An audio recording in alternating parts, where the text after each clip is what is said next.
The 1956 French film A Man Escaped, directed by Robert Bresson, is a prime example of how sound can take center stage in cinema. Based on the memoirs of André Devigny, the film depicts a prisoner's daring escape from a German prison in France during World War II. Throughout the film, Bresson uses sound in various ways to depict off-screen space, create and subvert expectations, construct thematic motifs, and motivate the characters' actions.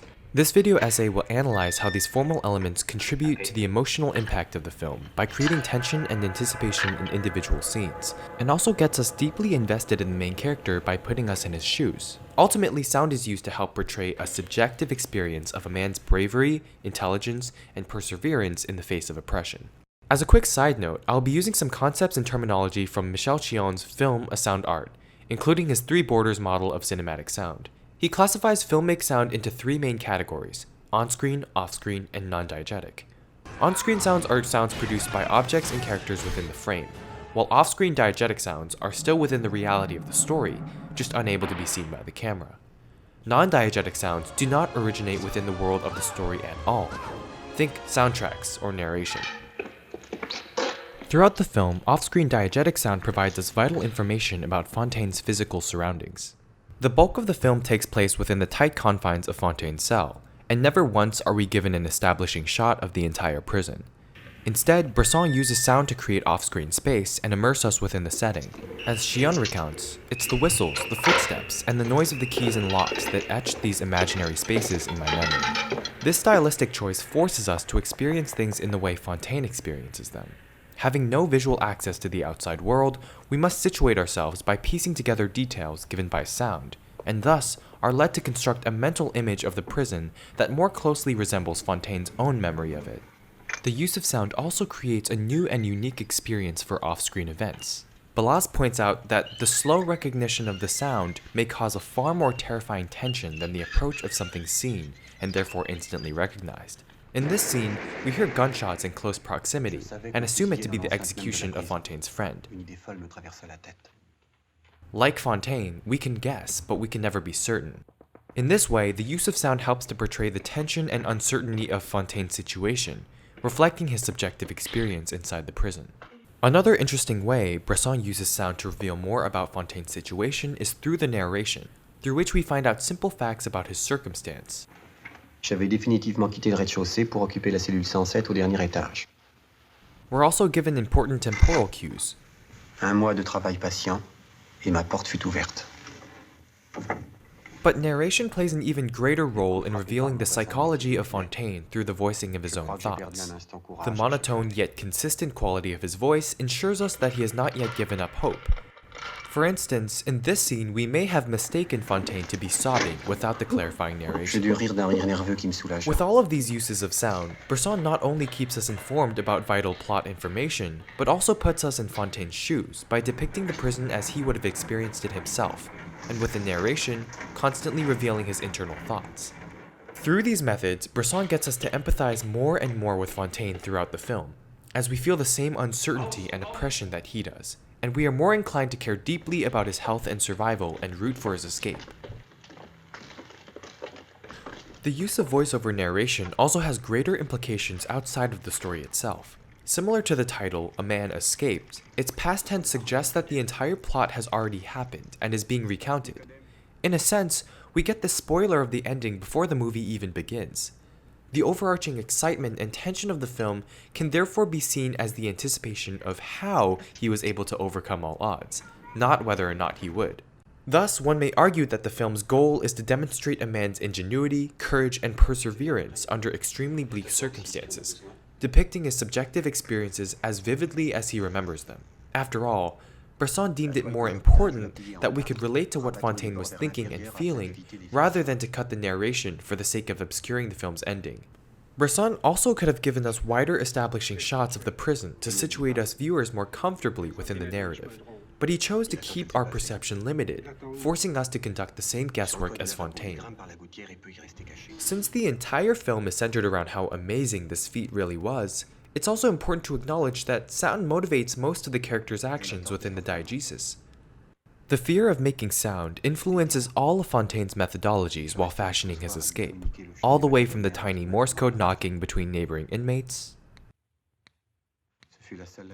The painstakingly slow progress he makes while carving the doorframe, Je n'avançais pas vite.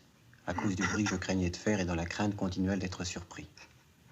his ingenuity and cunningness are therefore necessitated by the limitations that sound provides, which is an integral aspect of the story. Without it, we may not be as invested in watching how he plans his escape.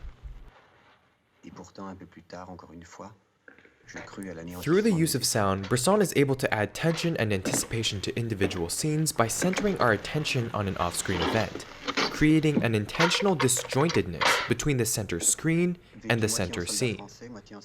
Bresson builds our anticipation by keeping the object of attention uncertain.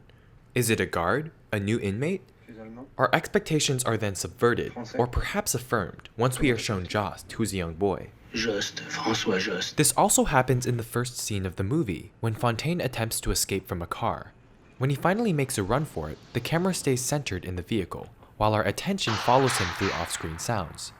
Similar to before, this creates a superposition of events, where what we hear is ambiguous enough to allow for a hopeful interpretation, that he got away. However, the motionless camera tells us the opposite, suggesting that Fontaine will inevitably be brought back to his original place in the car.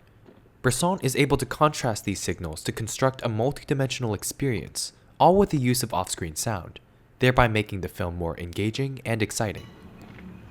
The scene is also one that introduces the sound motif of the train, which foreshadows Fontaine's later escape plan from the prison. Throughout the film, the train comes to represent freedom and hope, as it allows Fontaine to visualize his travel to a place far away from the prison. This association drives the film forward by representing an emblem of hope for Fontaine, constantly reminding him of his will to be free. The final scene of the film is the narrative climax, where Fontaine follows through with his meticulously planned escape.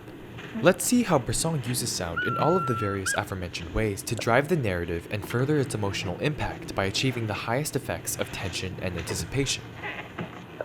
It is incredibly dark throughout the entire scene, which means that the audience, along with Fontaine and Jost, must rely heavily on off-screen sounds to orient themselves.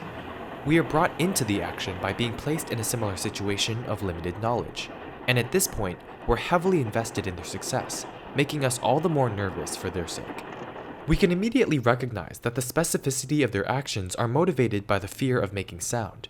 Their entire escape plan must be designed around staying quiet, making it an important part of the story. With the existence of sound, silence takes on a new character and is able to become heavy with tension. During this scene, the train sound is significant in multiple ways. It first and foremost acts as a blanket of sound to help Fontaine and Jost hide acoustically in an attempt to stay unheard as well as unseen, which helps drive the plot forward. After all, they probably wouldn't have been able to succeed had it not been there. It also serves doubly as a thematic motif to remind Fontaine of the closeness of freedom and to supply him the courage to keep going. During the scene when Fontaine strangles the soldier, we are given a classic example of Bresson directing our attention to a place off-screen. This time, it's coupled with a blanket of sound from the train, which takes away any hint out of what's going on. This way of directing creates more anticipation than if Bresson were to show us the fight, as we are forced to guess whether Fontaine will be successful or not. In the final stretch, Fontaine's narration, as well as the clock tower chimes, give us important temporal cues to situate us in time. Fontaine's narration also reveals what is going through Fontaine's head while he's frozen in a long period of inactivity. Finally, after they escape, the muted music becomes forte, and they walk into a steam of the locomotive, which materializes the off-screen sound of the train through the entire film, and gives us a visual catharsis of freedom as they disappear into the night. As this scene illustrates, sound can be just as important, if not more important than the image. The video essay has shown how Bresson does not use sound simply as a gimmick to replace visuals, but rather as an integral aspect of the film's overall effect. It's this that distinguishes master filmmakers, who are able to make stylized choices about form that are truly meaningful to the film and its impact. I hope you've enjoyed my analysis of sound in A Man Escaped. Thanks for watching.